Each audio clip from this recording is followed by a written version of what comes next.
Aujourd'hui, nous allons vous présenter les DietTubes, spécialement conçus pour stocker et distribuer la nourriture sèche à destination des modèles aquatiques.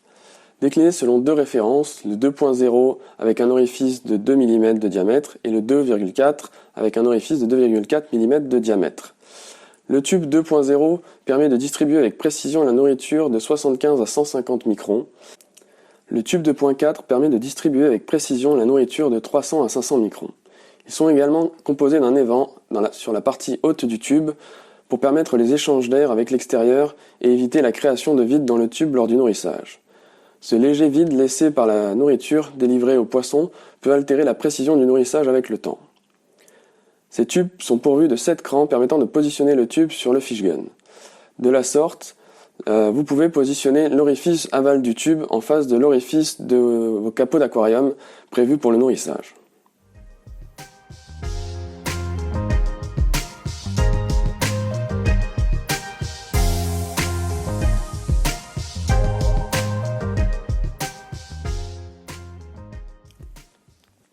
Adaptable à plusieurs tailles de nourriture, ici le Gemma Micro 500, vous pouvez également utiliser du Gemma Micro 75, 150 ou bien 300 avec les DietTubes.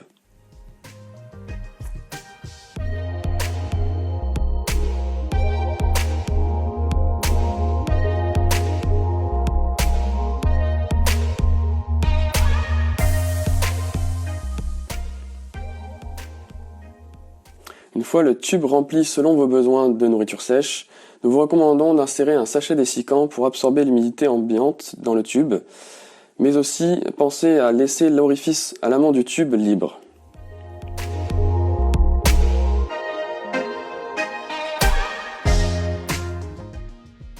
Insérez le tube à l'aide de ces crans sur le support du tube du fish gun.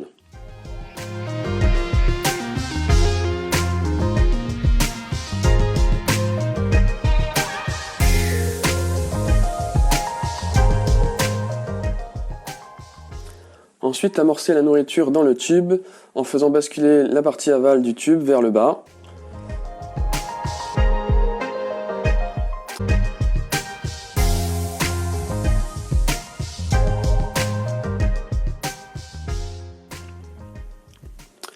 Le DietTube s'adapte à plusieurs marques d'aquarium présentes sur le marché, Aquaneering, Penter, Techniplast par exemple.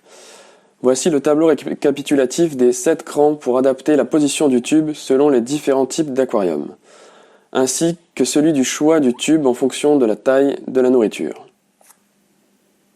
Vous êtes maintenant prêt à nourrir vos poissons avec le fish gun.